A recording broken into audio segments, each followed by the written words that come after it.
Tell your friends you're listening to the Verhoeven Effect podcast. I'm Conlon, And I'm Nathan. and we have another very special episode. We have the 2014 movie Whiplash. Nathan, do you have a history with Whiplash? The first time I watched it was this morning. Okay.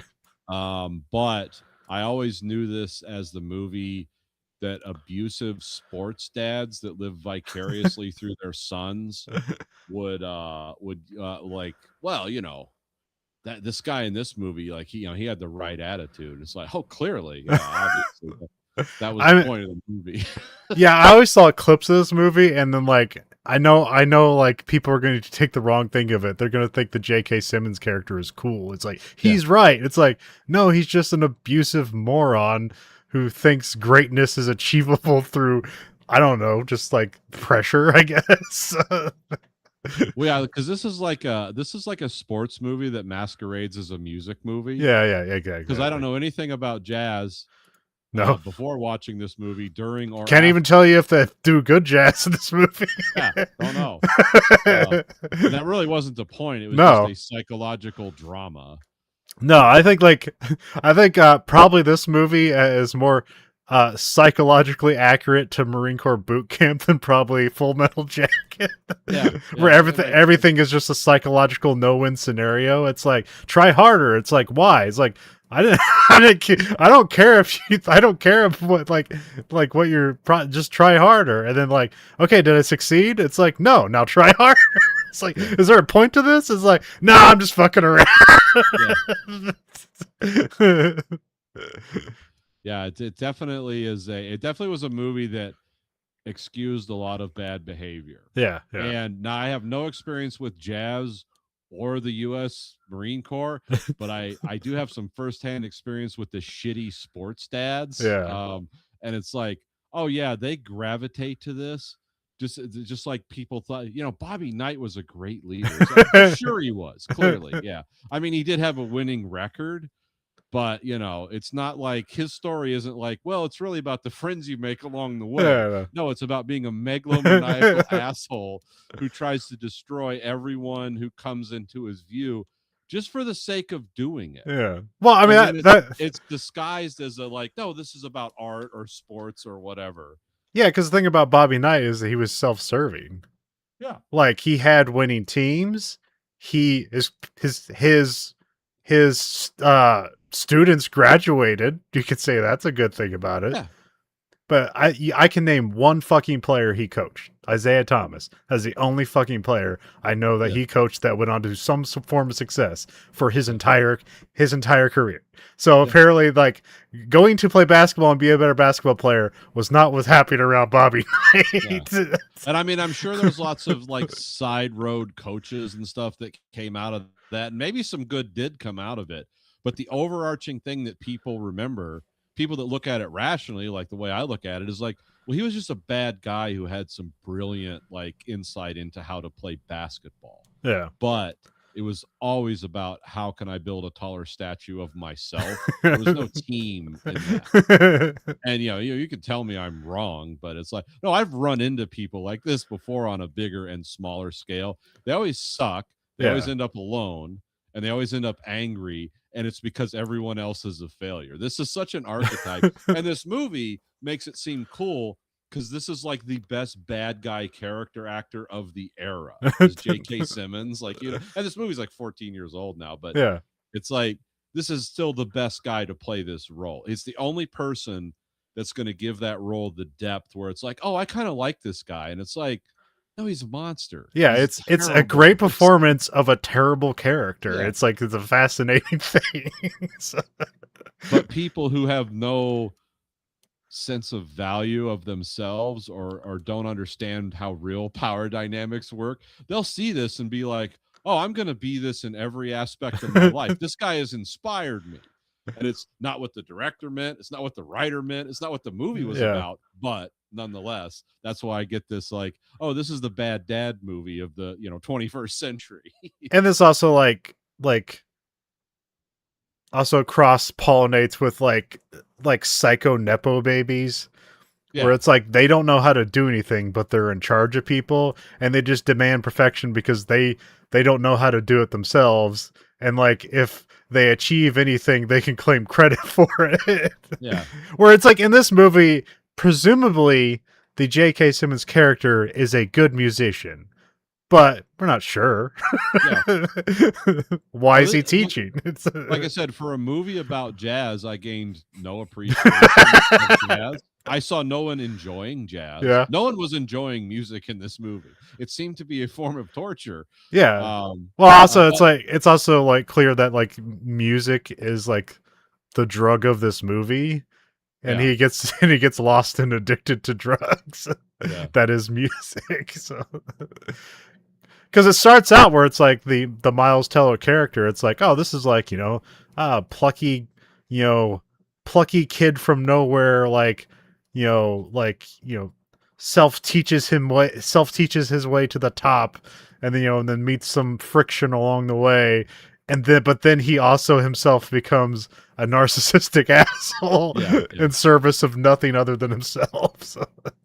And that's what's great about this movie. It's like a really dark character study, and it is not upbeat in any way. Nothing happy or good happens. Oh, anytime there's a smile or a smirk, it is immediately erased by something awful. Well, and when we do see people smiling in the movie for the first time and the last time, it's like, like evil is born. It's not good. It's no one wins. That's what's cool about it. But I think a lot of people, it just flew over their heads. Because I know in reading like lots of reviews of this movie, it's like some people really got what it was really about, and other people they either hated it or they're like, this is what this generation needs. It's like, oh God, okay. This is, yeah, our generations the generation needs like Nazi weirdo or just really unsatisfied people. Yeah, this was the last decade's Fight Club. Yeah. Oh, yeah. Yeah, these are the people that be like, Tyler Durden's awesome. It's like, I think you missed the point. Fight Club would be cool if it really happened. Like, I don't think so. I mean, if you just want to be completely psychologically destroyed and rebuilt in someone else's image, in the image of a false god, cool. Do it. So yeah, it came out like I don't know. I think it was January 2014. It was like a what do you call it? Like a film circuit movie, but it got some sort of release. I mostly know about this just because people take clips from this movie all the time and just throw them on the internet.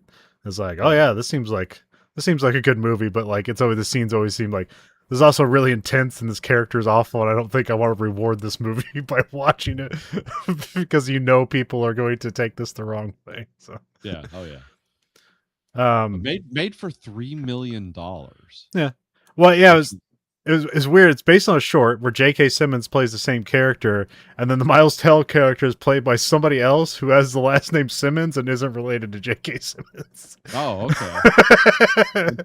Yeah, because isn't this what this director did while I was waiting to make La La Land? Yeah. This is like his big hit before he did La La Land. And now, I'm going to tell you, when I first started watching this, because usually I watch it through without reading anything, but I stopped like 20 minutes in. I thought this was a Darren Aronofsky film at first, because first of all, it was set in New York, and then the way it was shot, it was like, this looks like a Darren Aronofsky film. I don't know why, but then when I found out, oh, they made this movie for next to nothing, it's like, oh, that's why it's all shot dark. Yeah, it's like, okay, now it makes sense. It still looks cool. It looks a great looking movie. Yeah. But I was confused at first. I was like, is this? Well, they did a good job, because I was like, oh, obviously it's in New York. And then, like, I think when the one character says she's going to Fordham, it was like, where's that at? It's like, oh, that's in New York. It's like, this is a New York City movie. It's like, it's shot in LA. It's like, well, they did a good job making it look like New York. So, well, New York is one of those places where you think they would have like the most prestigious jazz music college in the world. It's like, yeah, that only exists in one place in America. They don't have 50 of those running around. No. So yeah. So yeah, January 2014. Director is Damien Chazelle. Yes. Yeah. Yeah, he did like La La Land. Oh, I saw First Man. It's all right. I heard bad things about Babylon, so I don't really. That's his entire career so far. So I think La. Oh no, yeah, no. La La Land famously did not win Best Picture Yeah. as they walked up to grab it and somebody read the cue card wrong. Oh, Uh, that's right. That's right. Yeah, and then First Man was like that was like the one where it's like Neil Armstrong was autistic kind of. yeah, yeah, That's how Ryan Gosling and the director played him, which I know a lot of people didn't like at first, and then when I watched it, I was like, no, it actually makes sense. It's like, yeah. yeah, the smartest guy and the guy that's going to do this is going to be a little eccentric. That's not a normal like, hey, let's go to the moon. It's like, yeah, I'm in. It's like those aren't like normal people that are going to be doing that. So. I mean, I feel like one of those things where it's like Ryan Gosling got the job, and then he like it's like, okay, now let's strip out 2/3 of my dialogue.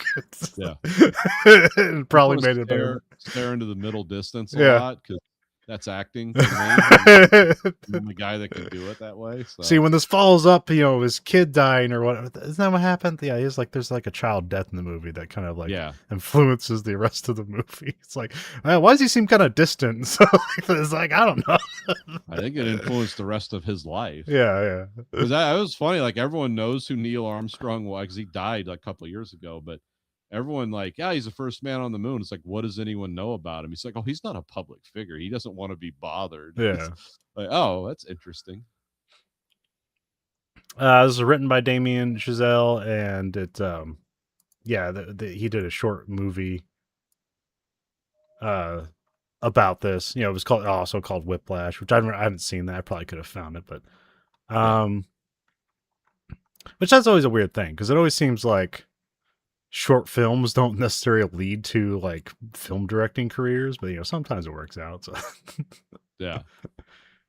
because it used to be, I don't know, you either kind of like you shoot an independent movie and hope like a studio picks you up, or you do commercial directing and then hope you get like a horror movie that they'll let you like kind of like be flashy on, or and it's only been recently where it's like like people pick up on YouTube to like create to be directors. So only took them 20 years. So Yeah. Yeah, if I knew how to get in directing, I'd be there, but I don't. So. I don't know nobody. Nobody knows me. So cinematographer is Sharon Meyer. Yep. Mayer. Yep. Or is it Sharon? Or is like, well, it's a dude. No, it's Sharon. He's Israeli. Oh, okay. That's how they pronounce that name. So I had to look it up. Is like that Sharony? Nope, Sharon. My Sharon. Sharona. So yeah, this movie has a pretty good look to it. I recognize. I never saw Monkey Man, but I seen the commercials for it. It looked like a neat movie, and then I don't recognize anything else he's done. So, but this is I presume this is an independent movie. I think Sony bought it or something. It has like a Blumhouse thing in front of it, so I don't know how they're involved with it. So their production company on it. Okay. Yeah, sometimes they're involved with like Oscar-winning movies for weird reasons. Like I was like, don't they usually make like Canadian horror movies for $8 and they make like 1,000 of them? It's like, yeah, and occasionally they take stabs at higher known things. So, cast in Miles Teller, J.K. Simmons, and Melissa Benoist. I think she's Canadian. Yeah. She was Supergirl in the Supergirl TV show on CW. Oh, okay.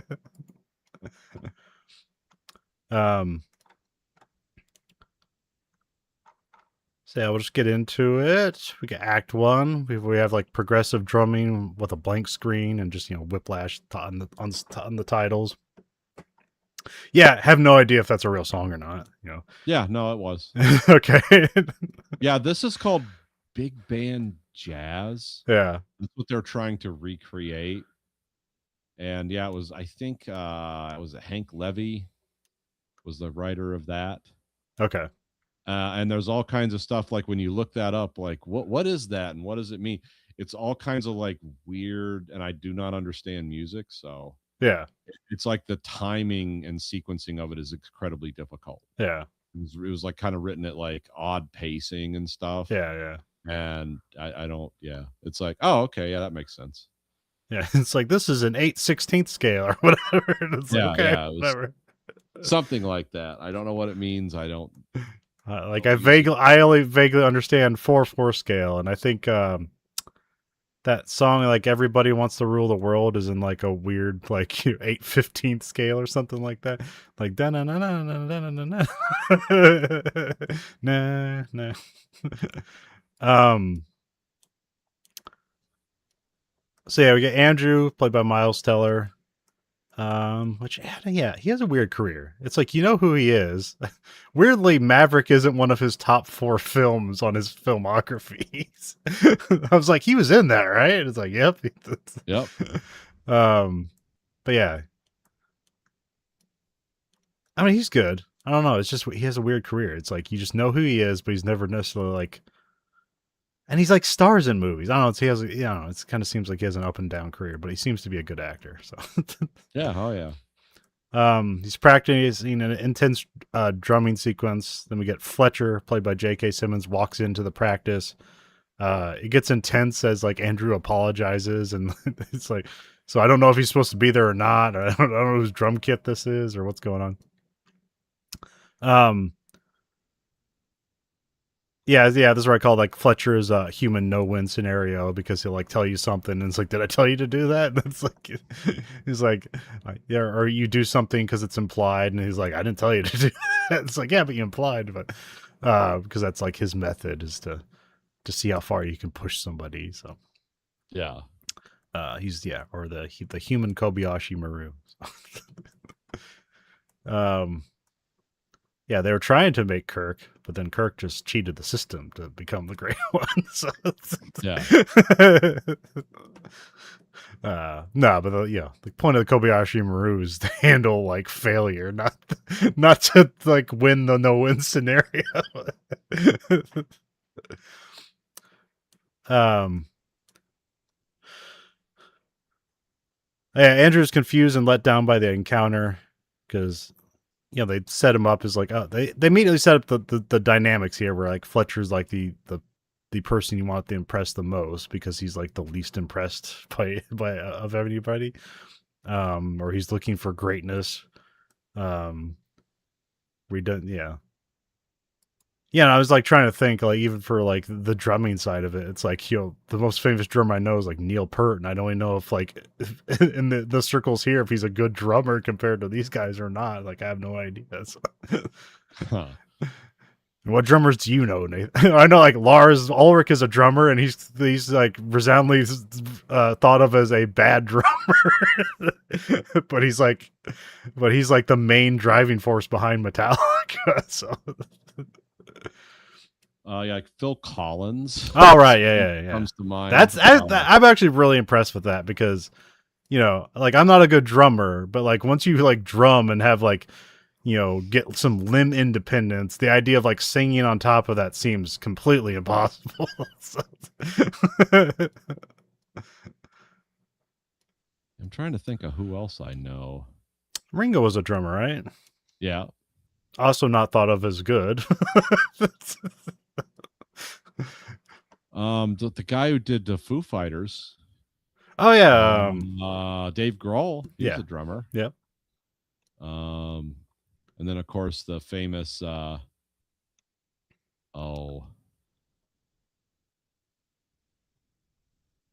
was the drummer for the Who? I can't. Yeah. Oh well. There's a few of them that stand out. Yeah, Keith Moon. Oh, okay. I was gonna say it was like Moon something, right? So yeah, I remember him. And then of course the most famous one. Who's the drummer for the Rolling Stones? The heroin guy. Oh, I thought he was the lead guitar, the heroin guy. Oh, maybe it is. I'm not sure. Yeah, you're right. It's not. Charlie Watts is the drummer. Okay. I'm thinking of the other guy. Just thinking of the guy that I remember told Mark Maron the trick to being a heroin addict: just only do a little heroin every day. It's just like you can live a long life that way. Yeah, that's best advice I've ever heard. Yeah, because even like he admitted in that thing was like, was like he just never refuted any story about him, and then just all grow to massive size. It's like, no, I'm just doing a little bit of heroin just every day. But then when everybody sees you do heroin, it's like, this guy doesn't stop doing heroin. It's like, well, he just does. Yeah, he doesn't stop, but he doesn't do he doesn't do the whole bag, man.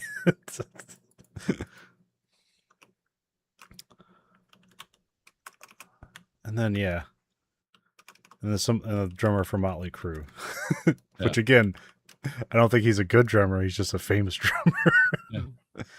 Who is that? Wasn't there some picture, like posters that the main character had in this, Andrew, where it would said if you're not a great drummer, you'll play in a rock and roll band, or there was something. There was a poster on the wall that said something. Yeah.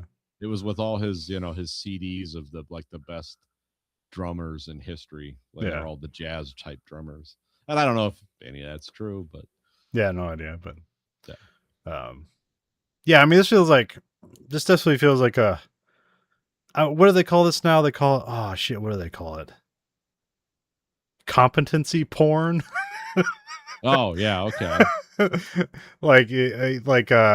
like I've seen that referred to like with The Bear or with the what's that new medical show on HBO Max?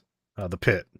The Pit. Okay. Yeah, where it's not about like the drama, it's just about people like, trying to find the best way to do their job. So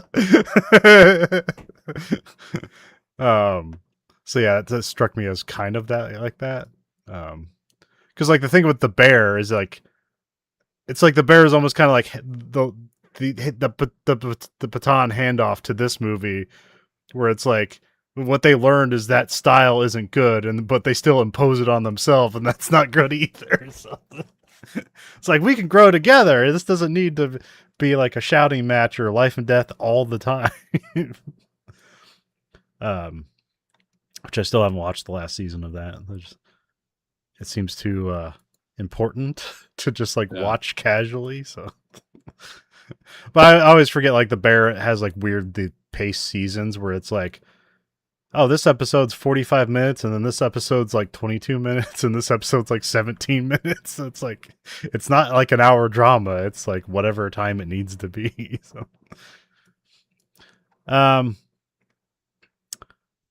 yeah, Andrew's confused and let down by the encounter with Fletcher. And also, it's presumed that he's just like new to this college. And again, nothing. Titles: Schaefer Conservatory of Music, fall semester.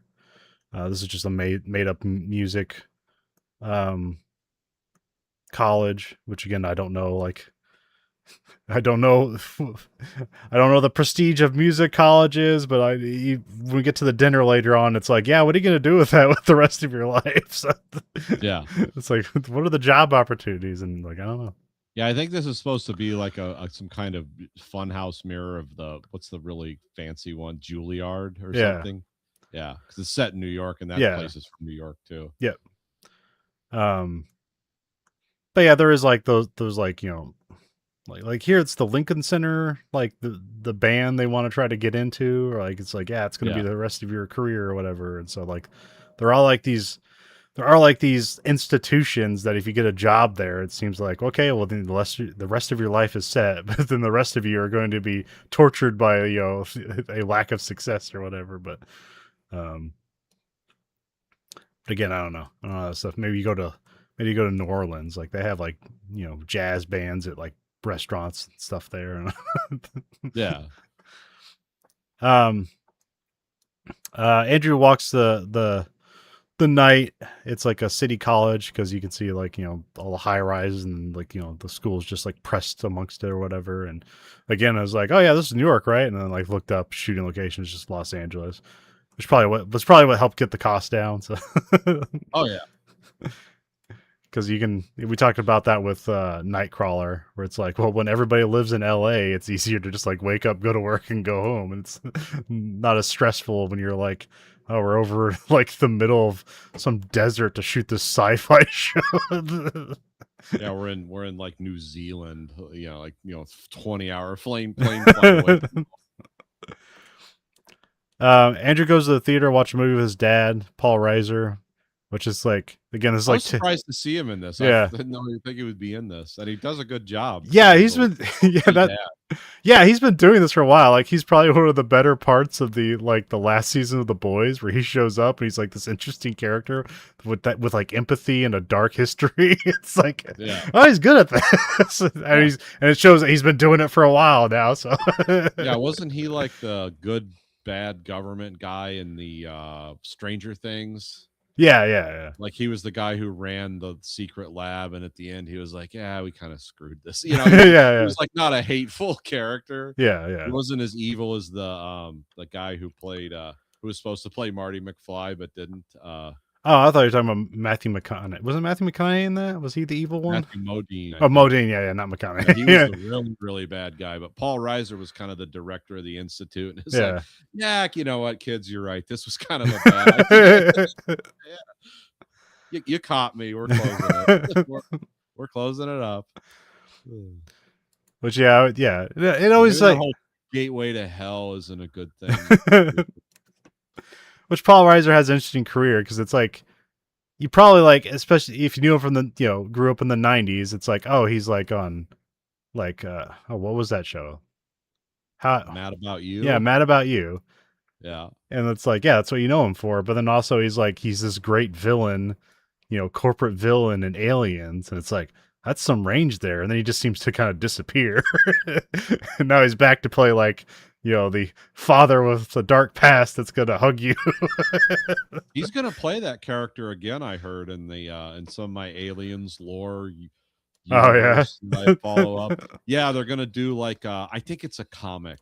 Maybe it's a Oh, book, but I okay. think it was the comic where it's like, what if Carter Burke like succeeded Yeah. and achieved his goal, and then he was like, I think it's set in a time where he's like the president of Wayland Utani, but it's like, yeah, Earth is a complete wasteland, and because they brought the aliens back like they planned to, and it just destroyed everything. It's like an alternate history, but I guess he's lending his likeness, and it said voice, so I don't know. Maybe it's a book. I thought it was Matt, interesting. I heard like a someone mirrored my opinion of Alien Earth the other day, or at least whether to watch it or not. It's like, well, I like that guy's stuff from Fargo. I was really interested in it, but I was waiting for someone to say something positive about it, and I didn't hear anything, so I didn't watch it. I watched like 3 of them, and it's like, yeah, this is cool, but it's kind of like that For All Mankind.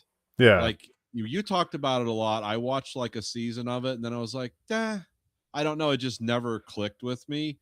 And this was because usually I love like alt history and Cold War stuff, but Yeah. for some reason it just, I don't know, it just kind of fell flat. And the same thing with Alien Earth. It's like, oh, this is cool. I like this, but it's like, yeah, this happened like before the Nostromo. Like, what? They had this technology? It's like, what? They could put human minds in those robots. So why weren't they doing this all along? It's like, okay. And it also didn't none of the characters are likable either. They're all, it's very similar to Fargo, except you don't have that character you like. Yeah. Because Fargo always had that. It was like, there's one character you're pulling for. Sometimes they got killed. Yeah, they're going to Sometimes die in the third, like the second to last episode or Yeah. something. But yeah, this one didn't. I don't know. I might revisit it, but yeah, I kind of. So yeah. Yeah, I was just like really excited for it. I was like, oh, the Fargo guy's doing Alien. And then I didn't even watch the last season of Fargo. I watched like the first 2 episodes, seemed totally all right, but also seemed like it was doing like this, playing too much on current events to an annoying degree. Yeah. Yeah, just watch season 1 and 2. That's like the apex of that. I mean, they're all good, but they're all good, but yeah, 1 and 2 is definitely like, yeah, 1 was like, what a strong performance by Billy Bob Thornton. Billy Bob Thornton, and number 2 was like, oh my god, what a universe of evil. What's possible now? This is Fargo. Yeah, because I remember literally the first time I saw an episode of Fargo, I thought it was like a rerun of X-Files, because it's like, yeah, it was the second to last episode. A UFO shows up, and then it goes away. I'm like, the fuck is this? What the fuck am I watching? And I look it up. It's like, this is Fargo. And then I was like, well, I got to go back and watch all of Fargo to see what the fuck is going on. Yeah. Bruce Campbell's playing Ronald Reagan.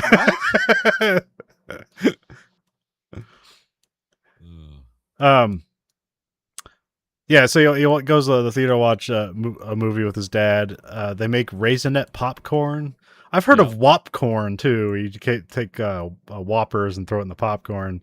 I never do any of that stuff. I don't think it really. It's a good way to make your hands sticky. Yeah. And you have to. It's always annoying when you have to get up and take a leak anyway. You're like, I paid $30 for this, and I got to take a leak, let alone have sticky hands in an environment that is essentially an auger plate for growing disease, which is what theaters are. It's like, oh, yuck.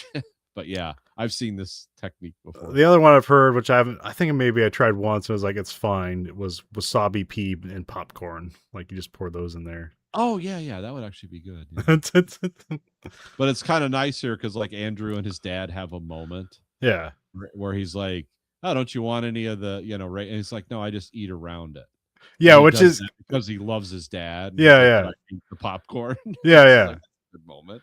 It also implies like this is like there's also kind of this letdown from the father side where it's like, what do you mean you never liked this your entire life and you just let me do this? It's like yeah, because I love you, Dad.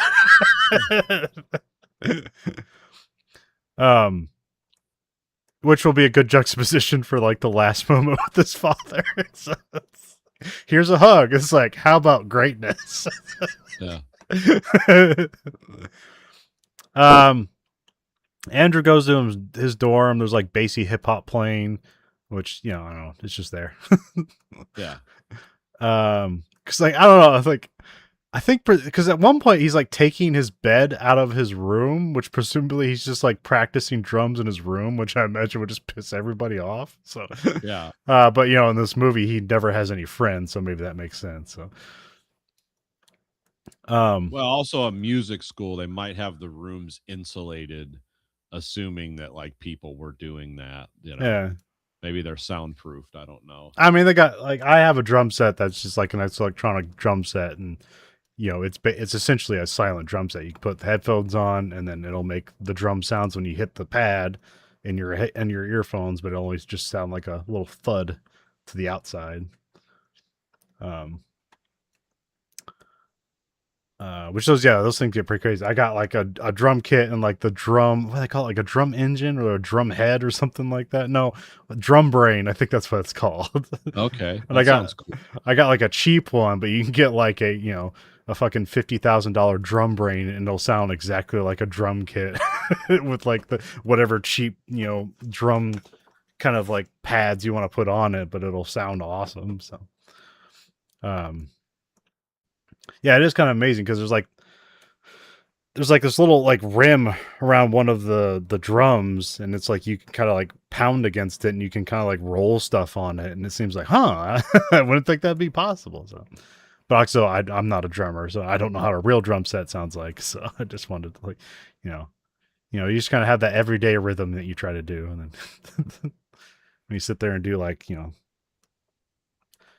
you get anxiety and you start playing drums with your hands against stuff. So.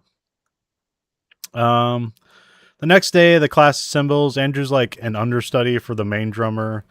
They spot Fletcher kind of like in the frost window, but he leaves, and so he wasn't interested in what was being playing. Because I think Andrew like plays like a few bars or something like that, and then he gets out of the way, and so like.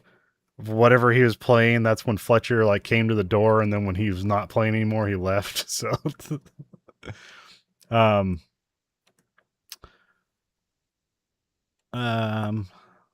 yeah, Andrew has another intense drum practice session, and then he listens to a CD of Buddy Rich, which I don't really know who he is, but it's presumed he's a world-class drummer here. So, am I supposed to know who Buddy Rich is? Do you know who Buddy Rich is, Nathan? No. I mean, the name sounds familiar, but it could be a fake for all I know. Because also, like, the CDs look like so low rent, like bootleg CDs that they present in this movie. Yeah, I assume it's meant to be like, yeah, it's has like an underground vibe to it, or Yeah. like, yeah, these are like underground recordings. I have known one jazz musician in my life. Yeah. I worked with him. He played the bass saxophone Okay. because I didn't know what that was, and I asked him. I said, "What's a bass saxophone?" And Is he that the one that's got like explained. a kickstand on it? Yeah, yeah, and Okay. it's a very big saxophone, and Yeah. it produces. He explained something to me about octaves. He was the coolest guy. I mean, like cool, like seriously, someone who was never perturbed.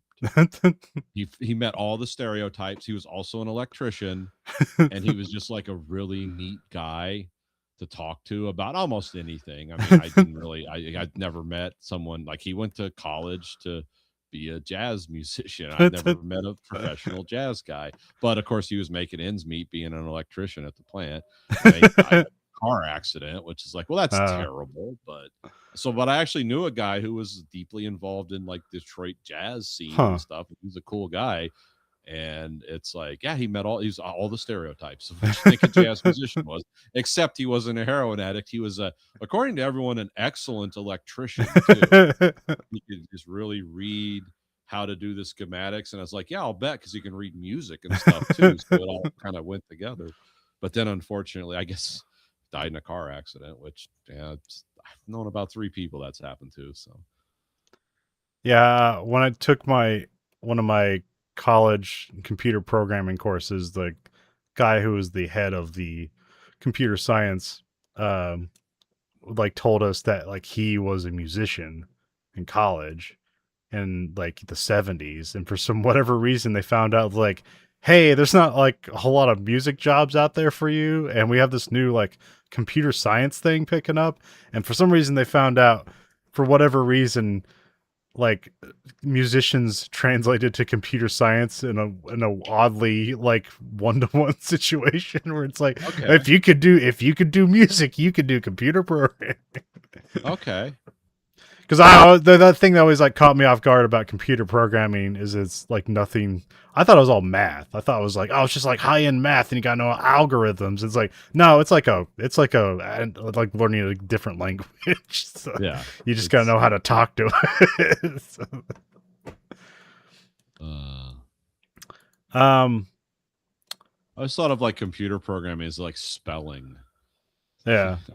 It's like, but spelling like with English rules, you know, like was it A before E, except after, you know, it's like, yeah, that sounds like computer programming to me, but I really have no concept of it.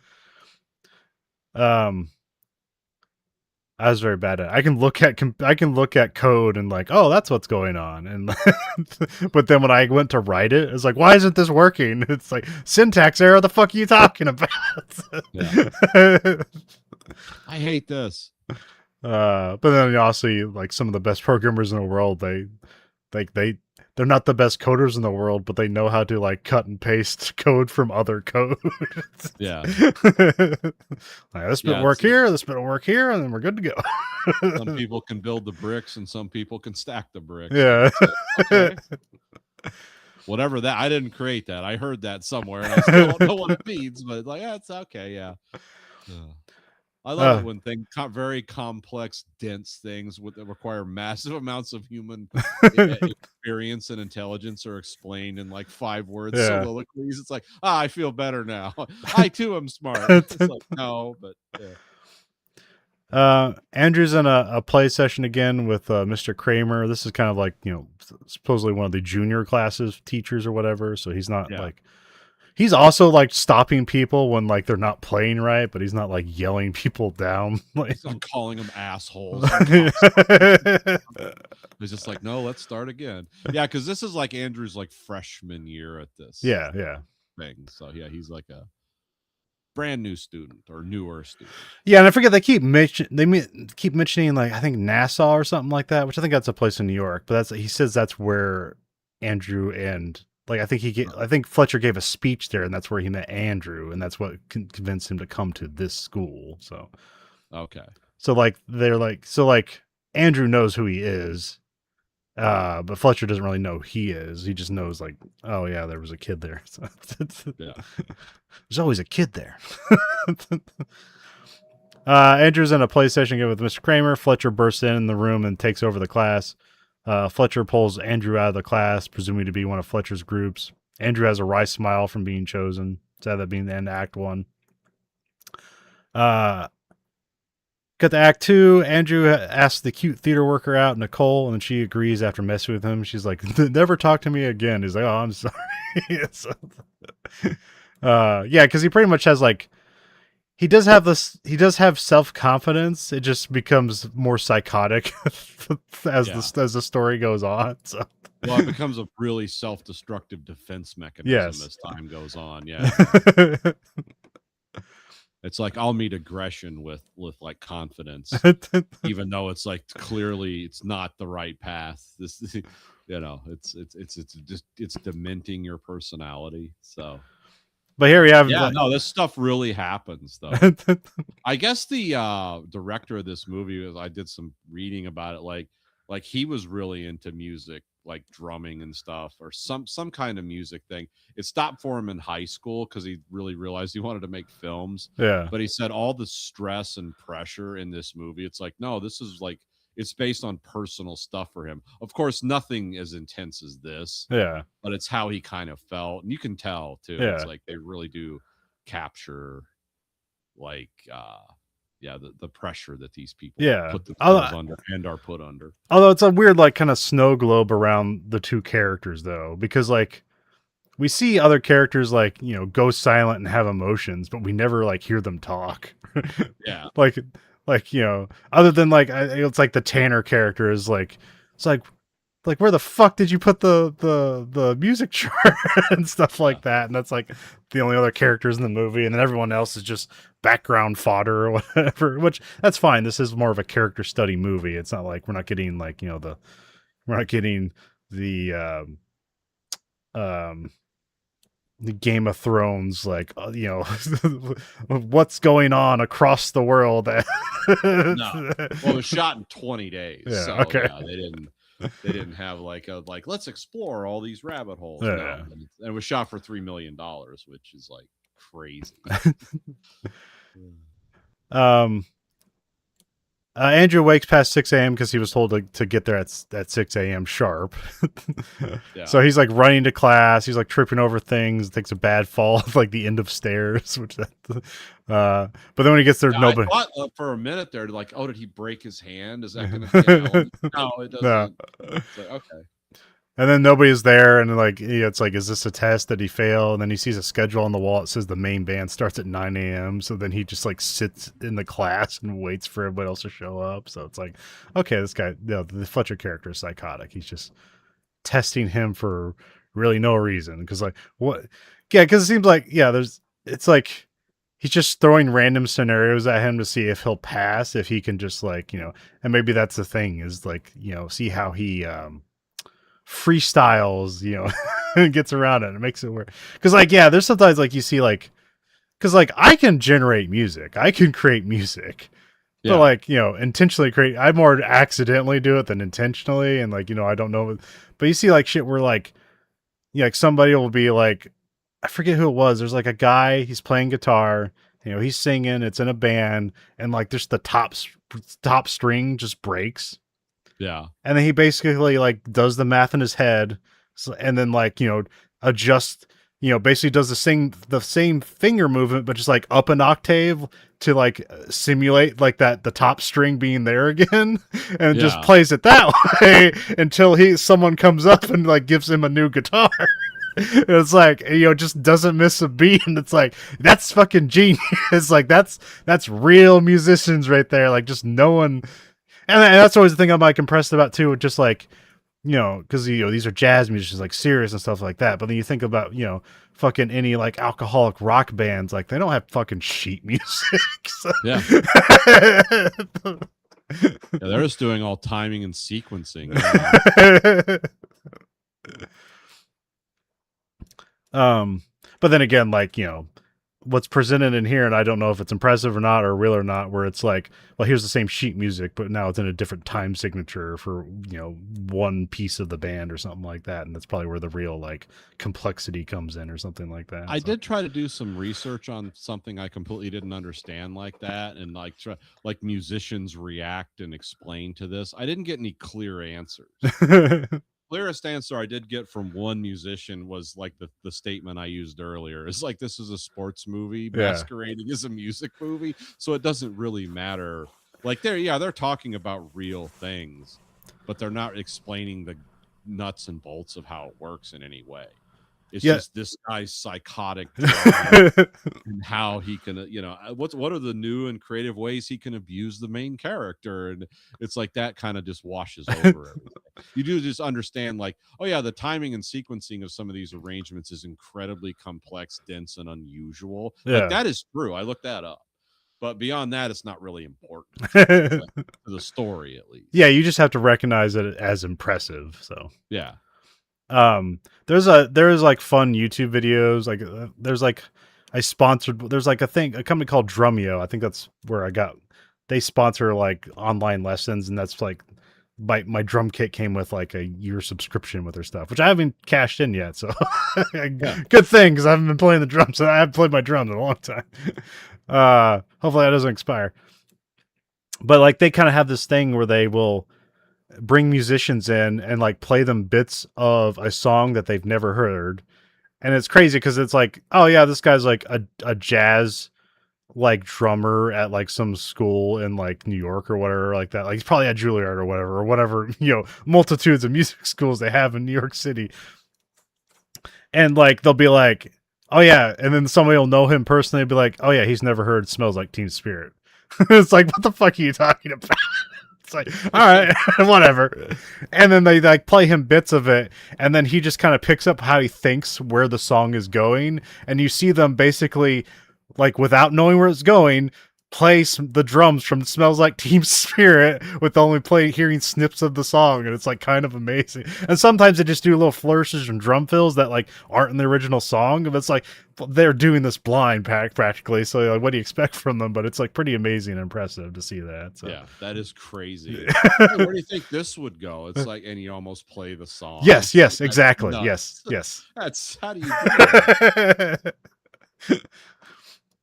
that?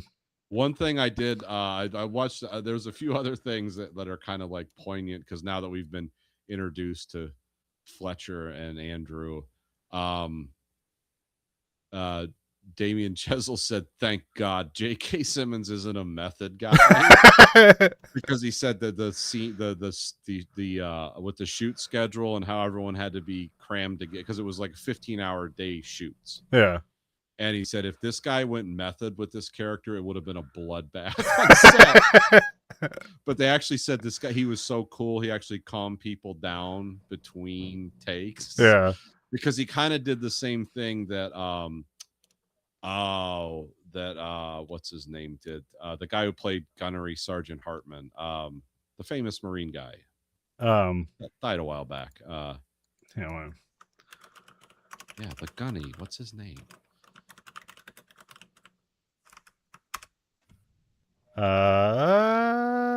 Why is it not saying it yet? Weird. Anyway. R. Lee Ermey. Yeah, R. Lee Ermey. I know it's a weird name, but yeah, it was like he kind of did the same thing that R. Lee Ermey did to the actors in Full Metal Jacket. But a lot of the background people in this were actual musicians, and he was just filming their reactions to how this guy was acting. And he said it was very similar technique to what Stanley Kubrick did with R. Lee Ermey, who was just brought in as an advisor. It was so perfect. It's like, yeah, we got to get this guy. This is nuts. And actually scared, Kubrick. Yeah, Kubrick was actually kind of like, I don't want to really speak directly with this man. I'll pass notes to my assistant. But yeah, they say J.K. Simmons, because like the way you do it is like, okay, we have all these actors here, or we have all these extras here, half of them musicians in this thing, and we want, because they want people to look like they know how to play musics and all, and then and then we're just gonna be like action, and this is J.K. Simmons and the main character, and these people, the reactions they're getting, the shots he's getting are real. These people are like, what the hell? Because he told him, he said, act like a monster. It's like whatever you think the limits are, there are no limits other than like killing people or whatever. And it's like, so some of the reaction shots, especially in the where he's in the conservatory with the main group early on, like those people are genuinely freaked out. What's this guy doing? And then like, okay, it makes sense why those people don't have like speaking roles and stuff like that now. He basically got a bunch of like session musicians together, and it's like, I want people to sit like they would with actual, instruments and play them, because it's always a lot different than what people think in real life. And but that was interesting. But he said like, between takes he was really cool to everyone because it was so intense, hot and miserable, and so the band comes in, they start like the warm up, and then like a guy just yells "milk the cunt," which I'm guessing that's just to like get the spit out of your. If you don't know brass instruments and stuff like that, as you blow into them, they gather your spit basically, and there's like valves in there where you can blow all the spit out. So it's very gross. Brass instruments are very earthy and organic in shape and reality. They look like organs in your body, and they also function. They're also full of your fluids. Hopefully just saliva, unless you're doing something weird. Gotta get this flute working. Fletcher enters, and people like stand up straight. The class can't look him in the eye, which is it's like that's real trust right there. It's like, oh god, this guy's here. They rating music. It's called Whiplash, so it's like, okay, this will have importance to do with the movie, I'm guessing. They get in the music. Fletcher feels a mistake and he stops it, and then he corrects Parker with insults, and this is kind of like just how he works. It's like what does he say? Like, this isn't your boyfriend, so don't come in so early, or don't come so early, something like that. It's the worst like locker room asshole stuff you've ever heard. It's completely politically incorrect stuff, and like, and I don't know if it was improvised or scripted. I never did. I wanted to know, because it's like I said, this J.K. Simmons is from Oz onward is like, no, he's the best evil character actor guy of his generation. They go from Michigan. Oh, okay. But went to school in Montana. All right. Because his dad was like a teacher there. Huh. Okay. What'd he teach? Oh, let's see. What did he do? If it's Montana, it's got to be like engineering or something, right? Either that or just English lit or something. Let's see. His dad was born in Grosse Pointe. His mom was a school teacher. What did his dad do?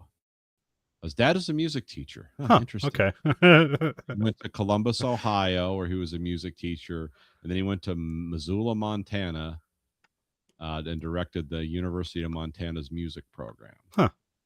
And he graduated from Montana with a bachelor's degree in music. Okay, so music is it's okay.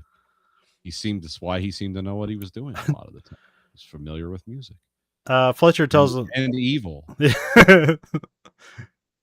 Fletcher tells him to go into a piece later in the song, which this stuff I don't necessarily understand, but I'm guessing like he'll call out like some sheet signatures, and like they turn the page and just pick up there.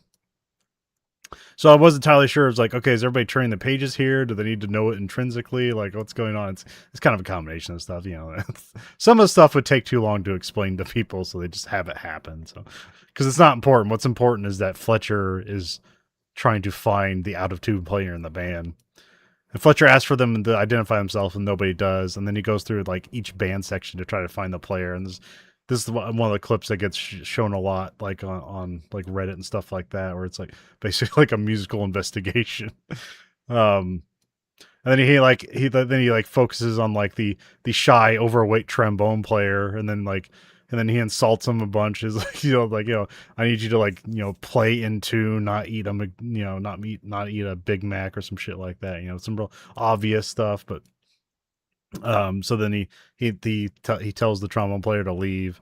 And And this is like one of those things where like they have him be funny, but it's like after being cruel, and it's like, well, that's not fair. Because here he's like, oh yeah, Metz wasn't out of tune. It was like, it's you, Schneider. But he didn't know any better, and that's worse. Again, I don't know if that's a real thing, but it's like an interesting thing. And you wonder is like, did he just kick that guy out of the band because he just didn't like that he was fat? And it's like, probably. Yeah. He looks like a guy who hates fat people. Yeah, I'm not sure. Yeah, there's been a bunch of times where like J.K. Simmons had to get into like grandpa muscle shape, and I'm not sure if this is one of his times or not. Because it's like, yeah, because I think it was for that. Was that there's like that time traveling alien movie on Amazon with like Chris Pratt, and like he was the dad in that, and like the director's like, can you get in like jacked again? And he's like, fuck you, yeah. It's basically it's like, well, now I gotta eat like nothing but like spinach and 5 pounds of chicken for every meal for the next like 6 months and like work out 6 hours a day. But you can be a jack grandpa if you do it. So, well, yeah, they're probably giving him drugs too. So, yeah. My favorite thing was the guy who played Will Riker, Jonathan Frakes. Yeah. Was like, what do you miss the least about Star Trek? And he's like, those goddamn uniforms. He goes, you had to have Patrick Stewart body for those two. You had to be just this rail thin Englishman. And he goes, guess what? Guess who isn't that? We would just be like running, eating, dieting, constantly just fitting those damn uniforms. And everyone, after about the 3rd season, they're always joking, can we have like the Wrath of Khan uniforms for some reason so we can just be fat? Yeah. Because this is ridiculous. But I guess those were really hot. So nobody liked those either. But yeah. That was funny though. Like, what do you miss the least about Star Trek? Those goddamn uniforms. Those one-piece uniforms sucked. And, I mean, they're half black. Patrick Stewart, who could eat like bread and butter all day long. It's like, what's wrong, everyone? It's like, well, you don't have the metabolism of a French chain smoking addict. Yeah.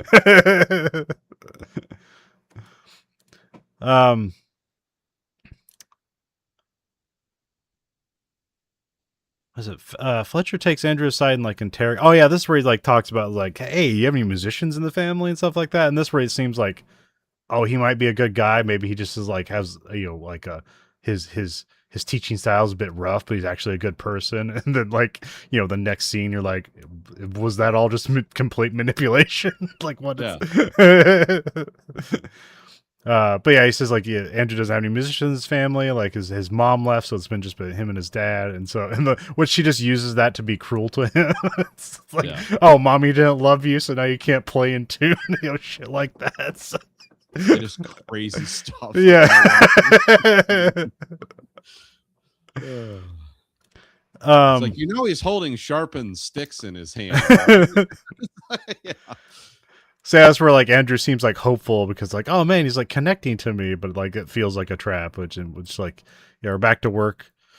Andrew's now on drums and like, it's I think it's Carl Teller is his name. So yeah, Teller's off is like just being the understudy now, or what do they call them? Alternates? Yeah, that's it.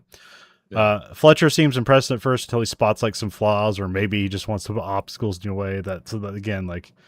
And then we get like him repeating a bar over and over again, and they talk about rushing and dragging, which is like basically him either coming in too soon or coming in too late. Which, again, I don't have the ear for this; I have no idea. But it seems like it's just a psychotic. There is no getting it right. Yeah, it's just about being terrorized. Yeah. I mean, that's a lot like how like things are like how things work out in the Marine Corps. It's like, was there an ultimate goal to this? It's like, no, we just need to put you through some chaos so that, so you know what it's like. So, there's no expected or intended goal other than you've met chaos.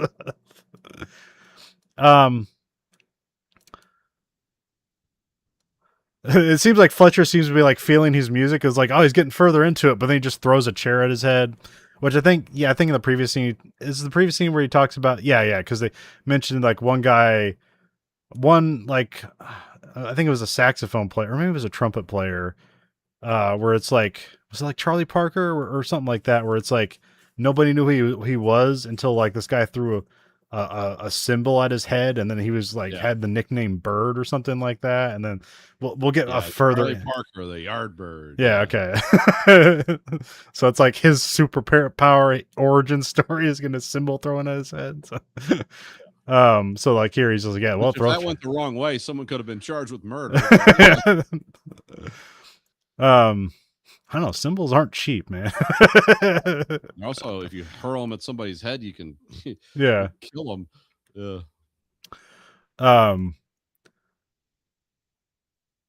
Yeah, aren't they all made in like Turkey out of like some kind of weird brass? Yeah, what is it? Zinjin or something like? Yeah, let me look that up. Go ahead, keep telling the story.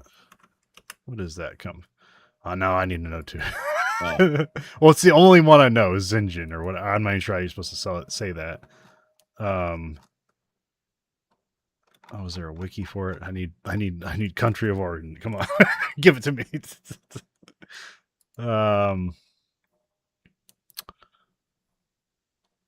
Founded 1623, 403 years ago in Constantinople, Ottoman Empire.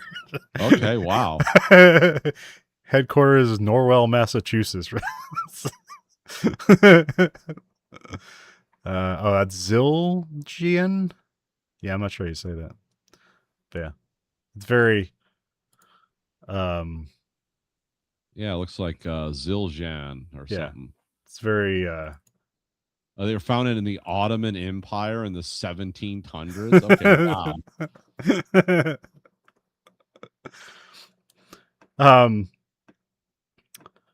wow. Fletcher starts pressuring Andrew, having him like count like to 4, and then like he just like slaps him and asks him, is like, am I rushing or am I dragging? Like every time he slaps him in the face, we're just like, well, this is just abuse now. So but and then Andrew lets out a tear, which then Fletcher just lays into him and stuff like that.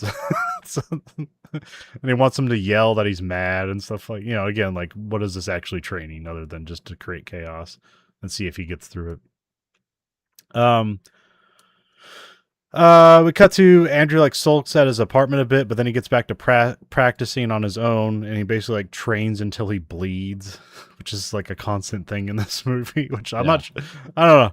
I'm not sure how many like drummers like sweat or bleed on their instruments as much as this guy does, but maybe. I don't know. I've seen drummers get absolutely just like, especially with long hair, and drummers like have like a long session where it's like double. Oh yeah, they look like they've been running a marathon. Yeah, and like they'll whip their head back, and you just see a mist of air like fly over them of sweat. So it's like Jesus Christ.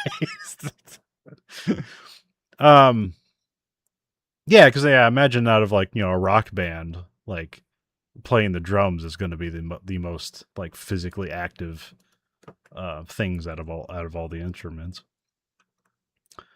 Then we cut to Andrew's on a date with Nicole. There's like some consternation about college choices because he knows exactly what he wants to do with his life, and then she's like, I guess I'll go to college. So, and then and he's like, they're in like some place with a bunch of elderly people that's like serving pizza, and it has like sounds like, I think it was like music from like 1938, like play like monotone like on this. It's like, this is like a bad place for a date unless she was also into music, but she doesn't seem to also be into music. So this, I don't know, maybe that's like an insight into the character where it's just self-serving. It's like, we're gonna go to the things I like, and hopefully you'll like it too, because I have a personality and a goal and you don't. And then I don't know, but he must charm her because then he gets a foot touch, and that's this movie's version of a sex scene. So just mention that. Yeah. We cut to the main band is doing a performance. Andrew sees Fletcher treat a child with like respect, and so he has like a hopeful look. He's like, oh, he is a real person. But then when he sees him, he's like, here's promise. And I got to treat this. I got to be like an animal to this guy because he has promise. Yeah, maybe that's another character trait where it's like lesser people get treated with like kindness and like, fun because like there's no hope of them actually being great people. So Well, maybe yeah, that's they don't fit into like Fletcher's worldview of like this is the one, this is the potential thing that could make me great is yeah. by treating this person. Yeah, if they're just like kind of like not talented, he's like, well, they're not really. They don't represent a threat or an opportunity, so they're kind of irrelevant. Yeah, yeah. I mean, I guessing that must be, this is like the classic vicariously living. Like, isn't that what Fletcher's doing? Like, Yeah, if kind of. Yeah. if he creates the next great musician, then he'll have found them or whatever, and that'll be his doing or something like that. He'll take credit for it.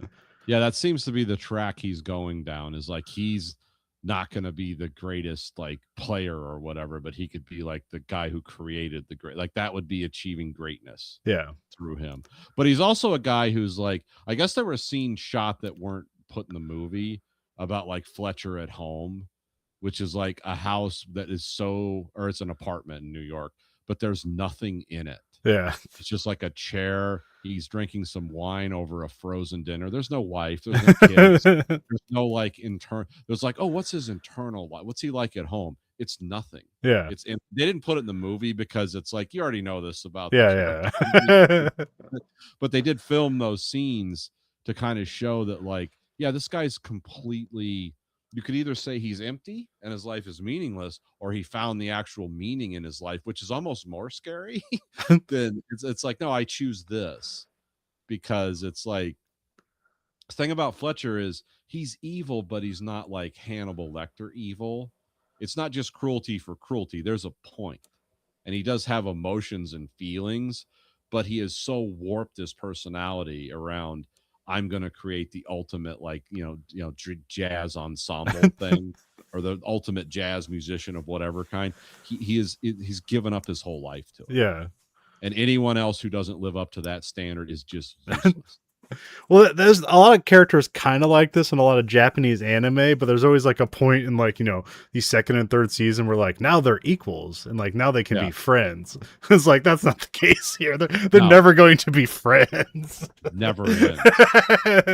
Perfection is unachievable by humans and human bodies, but yet we're going to continue to strive for it. Yeah, yeah. And perfection, even if you achieve it, is fleeting. You're going to age out of whatever you're doing. Yeah, if you can achieve perfection, then maybe perfection isn't enough. Yeah. Well, it's never enough. That's why perfection is like the Godhead or whatever. It's an unachievable goal. You can never be that thing. You can come close to it, but it's like, are you going to get burned up in the sun in the process? That's always like story arc. So yeah, Fletcher, you see Fletcher treat a child with like, respect or whatever, and then as soon kindness. as yeah, kindness, yeah.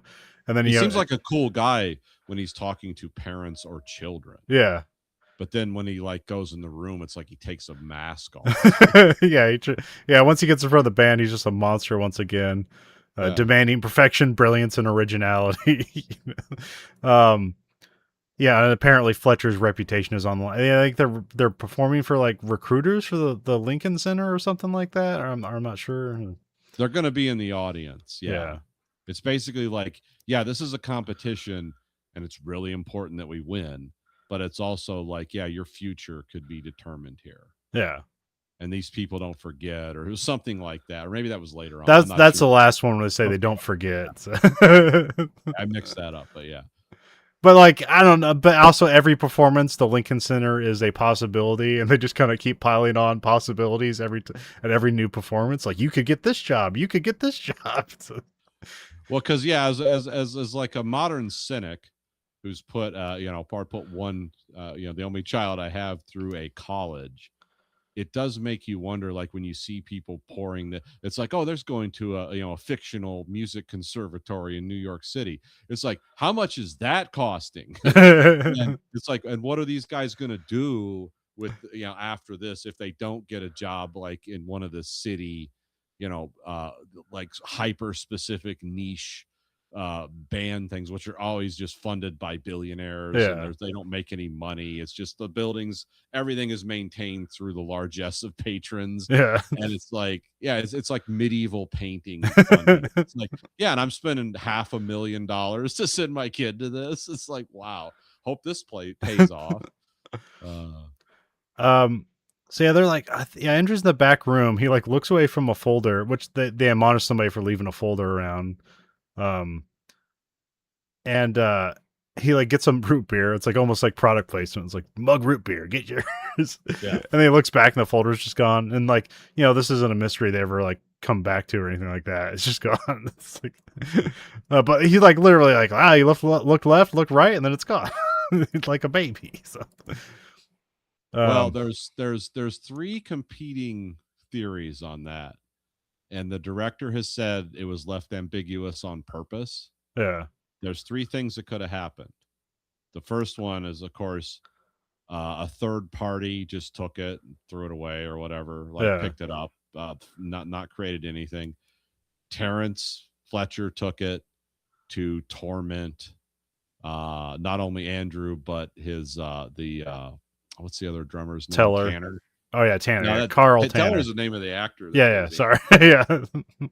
Yeah. So it's like he took it to be sadistic and to put people under even more pressure. Or the darkest theory is like Andrew lost it on purpose because he knew by being the second chair to Tanner that it's like, oh, he can't play without the music there. It's like a psychological crutch. He needs it there. Yeah.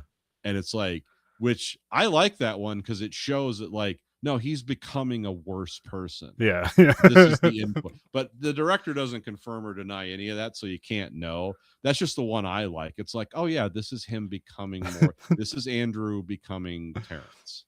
Although I do know there's one theory. I think the director confirmed this was just like it was a fun thing where a director just goes ahead and like tells you like, you know, because it's like ambiguous, like, well, what happened to these characters afterwards? And I think he's on record as saying that like. It's like, oh, Andrew dies from a heroin overdose in 6 years. Yeah. Which is not like, oh, I didn't see that coming. It's like, oh, that's just the sad ending. Yeah. That's the sad ending from what's the game? In Chernobyl. The you know, where you got the multiple endings if you're a good guy or a bad guy throughout the game. Not the Stalker. Stalker, yeah. Oh, yeah. Yeah. Yeah, that was the sad ending from Yeah, Stalker. yeah. Andrew dies of heroin.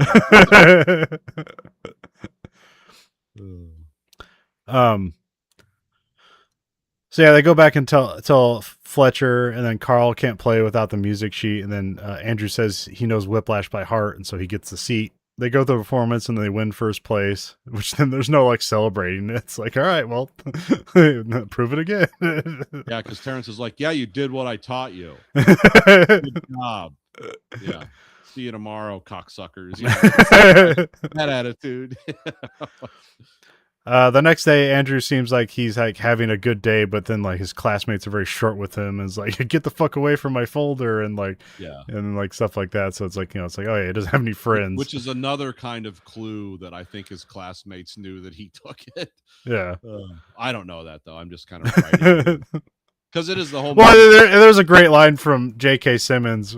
Because, like, you know, they go up there and Carl's like, what's his name? What's Tanner, right? Tanner's it's Carl Tanner. Tanner's like, I gave Andrew the folder and he lost it. And it's like, why would you give him the fucking folder? That's like giving a special person a calculator. They're going to, if you give a special person a calculator, they're going to try to turn on the TV. Yeah. But he doesn't say special persons. No.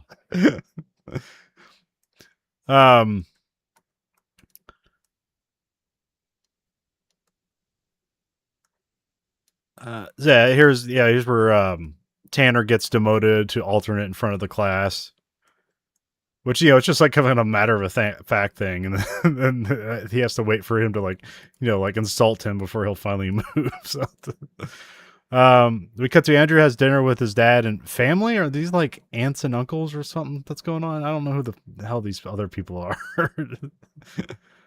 Yeah, I thought these were like his brothers or something. Oh, okay. I just That assumed he could was a be single wrong. child. Oh, okay. Like I thought this was like I thought like the other guy was probably like the Paul Reiser's like brother, and then those are his kids. Maybe it was. Yeah, maybe it was. That could be.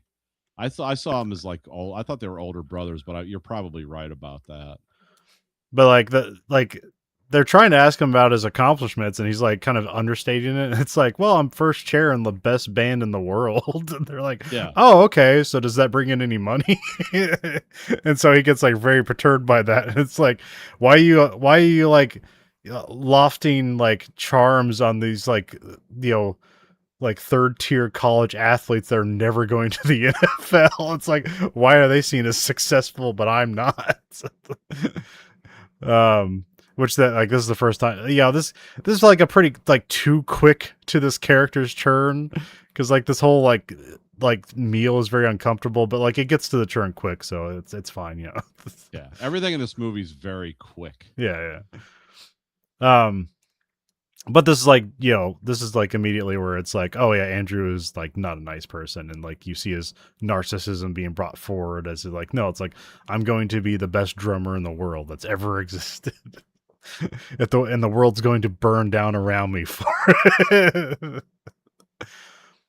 Let me cut to its class the next day. Fletcher changes the tempo on the music like at a moment's notice, and he brings in Connolly, which was like the first drummer in like the first class he was in, who Yeah. he's been given the tempo change music and been practicing all day, and then basically Andrew has to like try to do this on the fly, and then Andrew loses the role for the performance, and then like he confronts Fletcher with anger, which is the first time we see him like kind of like fight back against Fletcher. um but then like Fletcher Fletcher gets a phone call and he like kicks him out of the room. He's like, now's not the time. um then we cut to Andrew breaks up with Nicole. Like he basically has this fantasy in his head about like her holding him back from drumming. He just lays it Yeah. out very coldly. It's like, okay, yeah. Well, it's a good thing you broke up. So.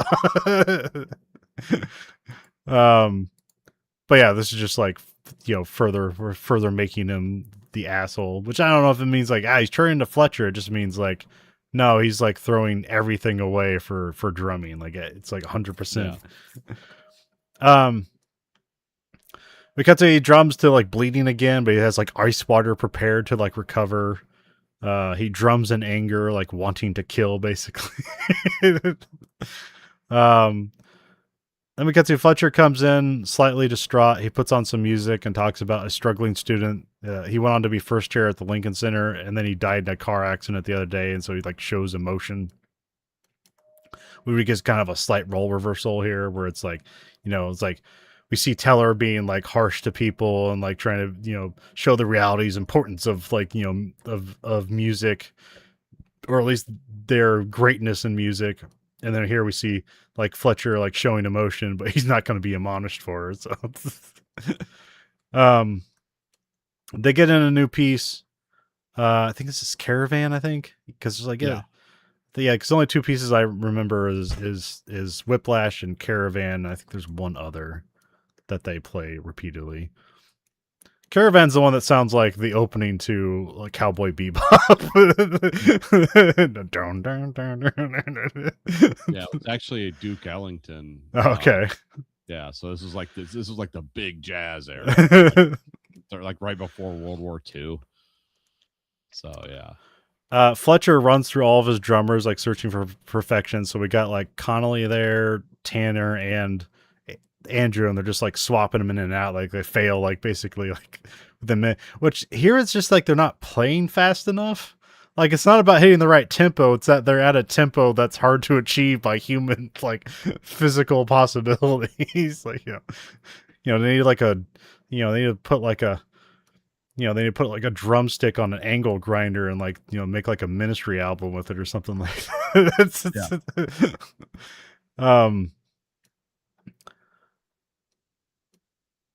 Yeah, it would be like easier to play a drum with a drumstick attached to a jackhammer. How fast you would have to do this. That's what they make it seem like. Yeah. I don't actually know what's going on. No.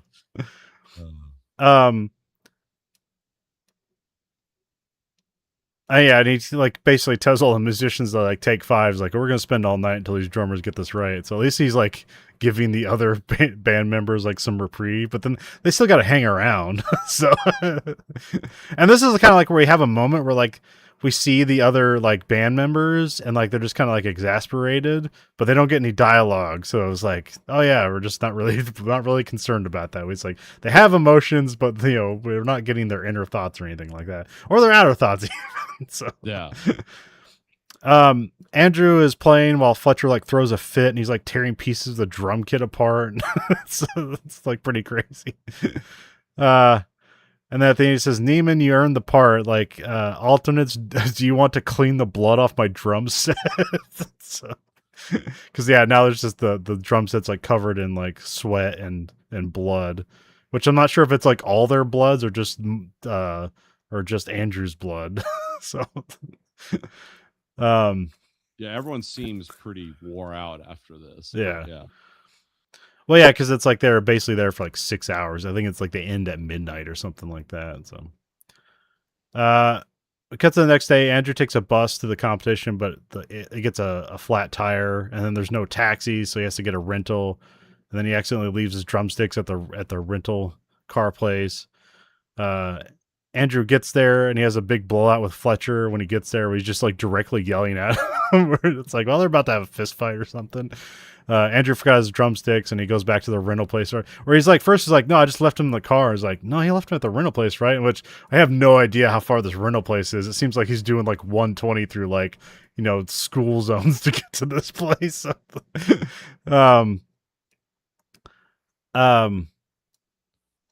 But yeah, he's like on the phone and like saying he's on his way back, and they're like, "What are you doing?" He's like, I got locked in my car." Then while he's distracted on the phone, he gets hit by a truck.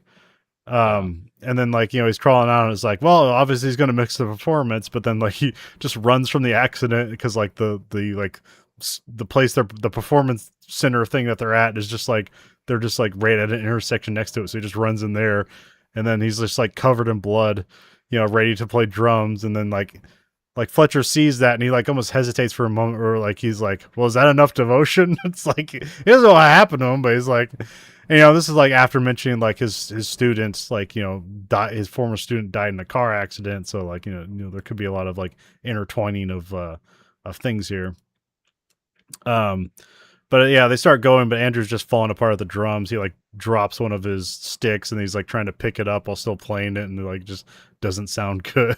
And then the performance stops and Fletcher tells Andrew he's done, and then Fletcher apologizes to the crowd, and that's when Andrew tackles him to the ground. So I have that being the end of Act 2. Act 3. Weird confluence. The director of the film was involved in a serious car wreck when they were filming, and he had they thought it was a very serious concussion. He came to work the next day to get the shoot done. So it's like, yeah, that's strange, because it was written that way first, and then something actually happens.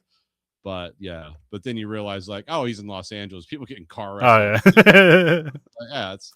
But he was actually injured badly, head trauma. So. Okay, yeah.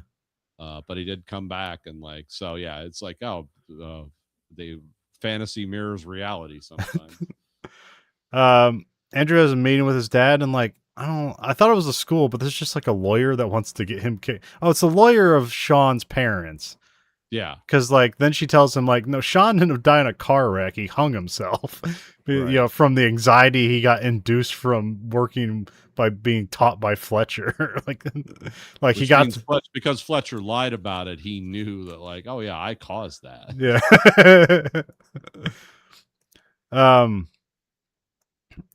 And so yeah, then and at this point, like Andrew still wants to impress Fletcher for whatever reason, or think like Fletcher can bring the greatness out of him. So it kind of like he kind of pain when he says like, just tell me what to say, and then presumably it's like Fletcher gets kicked out of school. Well, also we see like a letter, so like he gets kicked out of the college too for like assaulting like a teacher or something like that. Yeah.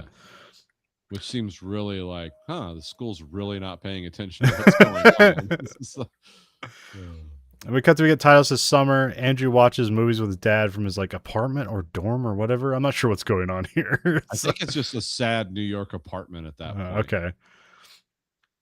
Andrew is walking about and sees Fletcher's name on a band marquee, and Fletcher's like playing the piano in like a jazz band. Andrew watches and starts to leave, but Fletcher approaches him and like they talk. And here they kind of seem like almost like equals. And Fletcher talks about getting kicked out of Schaefer, and then Fletcher extols the virtue of his teaching style to like create greatness. And so that's where he's like, that's his mission statement essentially. But it's like, yeah, I don't. I think you can. There's other ways to achieve that, but all right, whatever. So, they're about to leave, and Fletcher asks Andrew to replace the drummer in his JV.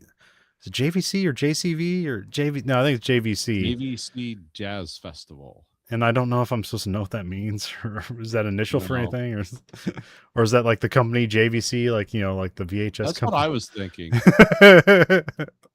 Let's go. Let me look it up. Now it's called the Newport Jazz Festival. It's in Rhode Island. Okay. Huh. Okay. Andrew calls. It was known as the JVC Festival until 2009. Okay. Oh, because JVC, yeah, it's the company. They okay. They went bankrupt in 2008 and couldn't support it anymore. Oh, okay. All right. It's weird. This movie's in 2012, but yeah, who knows? They're living in a weird past. I mean, yeah, there's no Schaefer Conservatory in New York either, so it's like. Well, yeah. I mean, yeah, it's like 2014, but they're still listening to like music on CDs, and so like, there's a possibility that it's not exactly the time it was filmed in. Yeah. I mean, he does have a cell phone, but you could get shitty flip phones in like 2008 and stuff like that. Oh, I mean, yeah, the iPhone's in 2008, so whatever. Yeah.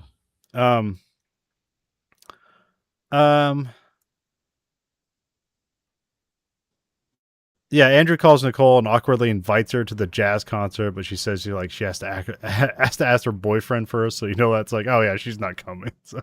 Yeah. And then she does have like a kind of thing where it's like, what's JVC? And she's like, is that junior varsity? And he's like, no, it's JVC, but she doesn't explain anything, so that's why I was like, wait, what is that supposed to be? So, we cut to it's the night of the performance. Band people are tuning up. Which is this an independent band, or are these like students, his former students in this band? I'm not sure exactly. It just may it sound like it's like people that meet up in New York and form bands. Right, I don't know. But they are professional musicians of some kind. Okay. Because I thought like you saw some people and like, oh yeah, these are older musicians. Like, this is like, what they do. But then like when they kind of gather together, I was like, oh wait, that just looks like the students like in the original band that they had. So, Fletcher prepares them for the night of their lives. Oh yeah, he basically prepares them for like the last night of their lives in band, because if they fuck up, this is where he says like they don't forget. So like they have to get this right, or there's no future for them. So, yeah, which is weird. Is like, is jazz really that cruel? It's like, if it's all about like kind of like interpretation and what do you call that? Like freestyling, like freestyling. Yeah, I don't know. They make this, like I said, this seems like Lord and Master type patronage from the ages, where it's like, I want to paint an amazing painting. Well, you have to appease like the wealthy, like godless barons, so that you can get money to do this, because no one pays for this stuff and no one could afford this stuff. Yeah, because it takes so many hours to do this. It's like there's no medium of exchange that works here, and I think that's the vibe, at least what I was getting out of it.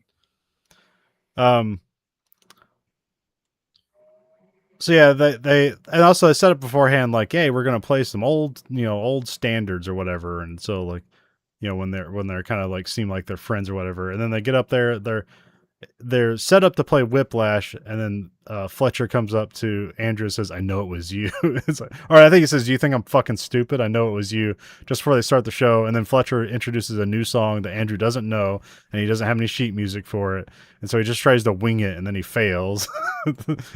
And this is where Andrew like leaves the stage, and his dad is there to hug him, and then he basically like rejects his dad, and he's like, no, it's me and Fletcher, we're gonna burn the world. Yeah, I'm gonna be his Darth Vader. Fully embrace the dark side, which is actually something the director noted in this. It's like, well, remember in Return of the Jedi when Luke's wearing like dark clothes, and he kind of saw that as like the character turn in this movie. Yeah. Is like he hasn't gone to the dark side completely, but he's exploring it to try to understand it. Andrew goes back on stage. Andrew starts into Caravan without Fletcher, and like just brings the rest of the band in, which then like when it starts to like, this is like, first time like, oh yeah, this sounds cool, like, because they kind of Yeah. just go through the whole song here. It's not like bits and pieces of it. And then Fletcher kind of like reluctantly conducts. He's like, oh man, he's fucking do it. And then like it kind of he like kind of walks up to Andrew. He's like, I'll gouge your fucking eyes out. Like, amidst the music. And then Andrew hits a cymbal near Fletcher's face to like, yeah, get the fuck out of here. Go back to conducting, old man. Fletcher calls for the song to end, or like, he kind of calls off, but Andrew just keeps playing. And then like, he keeps, picking the lights go down too. That's yeah. really cool. Because then you're like just drumming in the dark. And then when the lights come back up, all the other guys are staring at him like, what the hell? It's a really cool scene. Which then Fletcher has like a concerned look when he comes up to him. He goes like, Andrew, what are you doing, man? Like they're equals again or whatever. And then I've seen this scene before, and I completely like misheard something, which for me made the movie cooler. And then that, now knowing what it is, it's less cool or less interesting.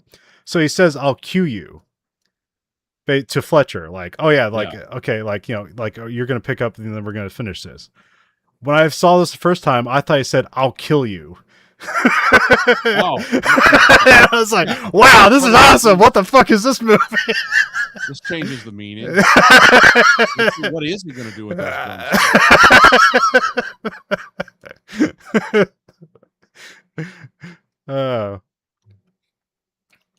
So anyways, it still works either way, but I thought this was like, that was me misinterpreting that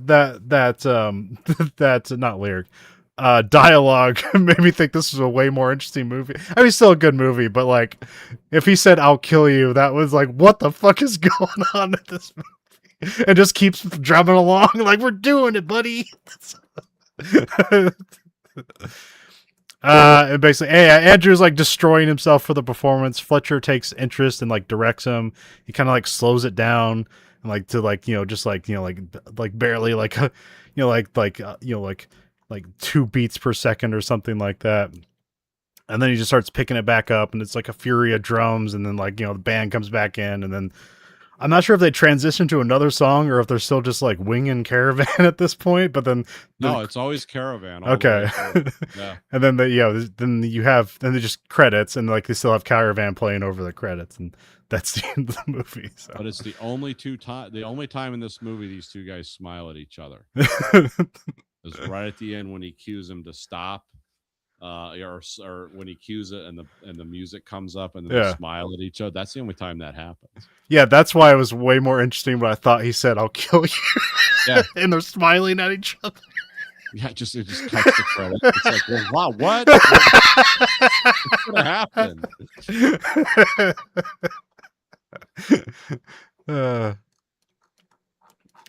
Yeah. So yeah, it's a pretty good movie, but I still think my concerns were also met. Like, this is an awful character that people are going to get the wrong idea about. So. Oh yeah. That's my only problem with this movie is not the movie. Yeah, the movie's great, the acting's great, but the thing is, it's going to fly over so many people's heads. It'll just introduce more evil into society. Yeah. Like, look, this guy did it. It's like, well, he's not actually a bad person. He's playing a fictional character. Yeah. No, he's my rage too. It's like, oh, well, what great thing have you done? Yeah. Sorry, let me know. I don't have to accomplish anything. I just have to force other people to accomplish things. Yeah, that's my take goal. The credit for it. Yeah. I'm the guy who pushes people into the subway in Japan. Pushes the car full. I make sure the car's full. My excellence, and everyone else is too much of a faggot or a weakling to realize it. It's like, okay. So we're sending a probe into space containing the supercut of scenes from the imperfect collection of the movies that make up the Verhoeven Effect. So, Nathan, what one scene from this movie are we chucking into space? Well, I want to just say the scene we just talked about, but that actually doesn't really describe the film. It would have to be the 5-hour jam session to see who can do the up tempo. Yeah. That really shows that this movie is just about destroying people and self-destruction. It's like that really captures everything that's going on. Yeah. But the last scene is a close second. Yeah. But the last scene is it would make no sense in that context. It's just like, oh well, he proves he's really good, and they both win in the end. It's like no. It's a Yeah, lot worse than that. yeah. See, the scenes I see pop up like like Blue Sky or on Reddit a bunch is the last scene and the scene about the investigation about like who's out of tune. Like those are the Yeah. two I see a lot. But I think the out of tune one, that's not necessarily like that's kind of more just like character flourish and like, you know, and like setting the evilness of it, where it's like, oh yeah, even if you're not wrong, you're still wrong because you're fat or you don't know if you're out of tune. So, Yeah. Yeah, um, you weren't tough enough to stand up to me and tell me you were in tune. Slapping somebody, you know, it's like you got to be tough if you want to play the trombone or whatever. People get the wrong message from this, because in the end, and this is a movie where evil wins. Like, these people, Andrew is at the beginning of his life, Terrence is at the end, and they've now both completely been consumed by this unachievable passion that they have. Yeah. That has just ruined their whole life. Yeah. Lonely, angry, alienated from their family, from any friends they may have had or wives they may have had or whatever. And it's like, yeah, in this movie, like it's basically like Satan's giving a thumbs up at the end. And it's like, even if they created the greatest drummer to ever live, only 2 people know that because nobody else in the world will really appreciate it. Yeah. Yeah, that's there's the inner sadness of this movie is like, yeah, the core characters and what's going on. The outer sadness of the movie is like, yes, this art form is dying. It's like it'll always be remembered, much like Mozart and Beethoven will be remembered, but no one's going to be doing new stuff. Yeah. It's like it is something frozen in a place and a time, and Fletcher is trying to preserve and extend it, and Andrew is gonna, he also wants to extend this, but it's like, no, this is all gone. Yeah. It's not. It's going to become a Baroque art in 100 years. It'll be remembered. It's not going. Yeah, well, because you'll see it implodes completely. You see it in sci-fi movies all the time where they'll play classical music and they'll play jazz music because it's these things seen as like, there's perfect implementations of it, and it doesn't have any connotations of modernness to it that'll betray like the production of the real production of the sci-fi movie, but it implies also like sort of like a what do you call that, like a nostalgia, well, not like a skill, but like an appreciation for like fine wine or whatever. That's like that's what jazz music is. It's like appreciating fine wines or stuff like that. So yeah. You can find us on Letterboxd, username VHE, 1 out of 5 stars. What are we giving Whiplash? Oh, I gotta give it 5 stars just for the performance, the writing, the fact that it's like a fairly obscure subject that you wouldn't think, well, I mean, am I going to get into this at all? I don't know anything about jazz or whatever. And really, it's not a movie about that. It's just it's just a very enthralling performance by 2 guys that actually very good actors. And because the guy who plays Andrew Teller, like he actually knew how to play the drums, like he taught himself how to play the drums when he was a kid. Now, not to this level. They did have like drum doubles in there, like because you just they had to make it look a certain way. But yeah, it's like, yeah, everyone did an excellent job in this movie and seemed to throw a lot of effort into something that was borderline. It came across as a passion project initially, but then a lot of people were like, no, this is great. And it was good filmmaking and it was good storytelling, and it checks off all the boxes, but it also manages to make you feel very sad and angry at the end. Because it's like, yeah, there is no home run where he wins the woman and he goes home and all the bad people have learned their lesson. It's like, no, the bad people have learned that, like, yeah, we're winning. Actually, the hero is now a bad person. And the villain is still a bad person.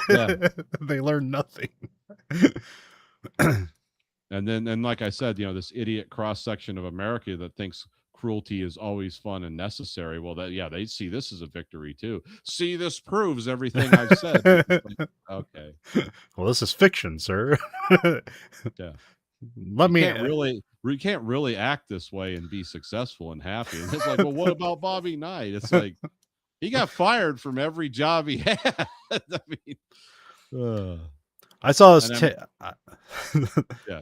I saw this TikTok thing, and I don't know if it's actually how common it is or not, but it seems like I could see this happening. But it was like, but it's the idea of it seemed infuriating, where it's like people getting so far into their own echo chambers that when like, it's like they heard a lyric wrong and somebody tries to correct them, and in order to the person who has the lyric wrong to back themselves up, they then search Google for other people who misheard the lyric to prove that the misheard lyric is correct.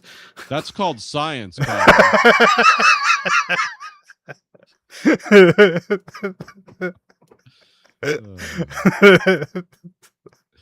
Yeah, that does not surprise me. I am not surprised at that in the least.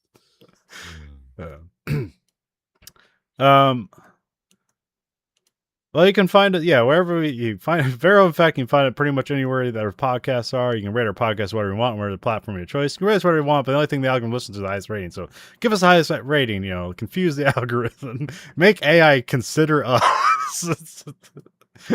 Probably, it's probably scraping our data and making a sub podcast already. I mean, it's watching us. We don't have to compete for its attention and love. We have its undivided attention. It's the Gilliam effect with Nonlin and Tathan. Makes perfect sense. See, it always was that. It's like that astronaut meme where the one astronaut has a gun to the back of the other astronaut. Said it was always that. Cool. It's all Ohio. It always has been. Yep. Bang! Wait, what are we protecting? That's why I love that meme. It's so confusing. Yeah, it's just like nonsense at the same time. I love that kind of stuff. Remember, no matter where you go, there you are. It's like, perfect. Thank you. I love that. You can find us at Twitter at Verhoeven Effect if you can sift through the madness. I haven't looked at that for a decade, so who knows? It's great. Everything's going great over there. If you like porn nonsense and being sold tools that don't exist from AI videos, from Temu or whatever's below Temu. I don't even know. What was the original Temu? Was that like Alibaba, or was there something else that was like the original Temu? I thought Alibaba was still a thing. It's a good thing. I mean, like China's Amazon, right? Yeah. Okay. Yeah, and then there was like there's one store where it was like a super cheap thing, and then like Temu came in and it was even cheaper than the super cheap store. But like you're never sure of what you actually bought existed or not, or was like I've heard like Wish.com. Yes, that is Wish. Yes. Okay, it's Wish was the original one, yeah. Where people are trying to be tactical operators with their guns, buying stuff off Wish, and you fire it and the EOTech explodes off the top of the gun. It's like or sometimes it works. It's like, oh shit, this was $3 and it's gonna work just like an EOTech. Yeah, who's the idiot? If you spend $600 on something that I can, things I'll never do, like jump out of an aircraft. Like, I'm not doing that, but it's capable of doing it. And you can get the same thing for $3.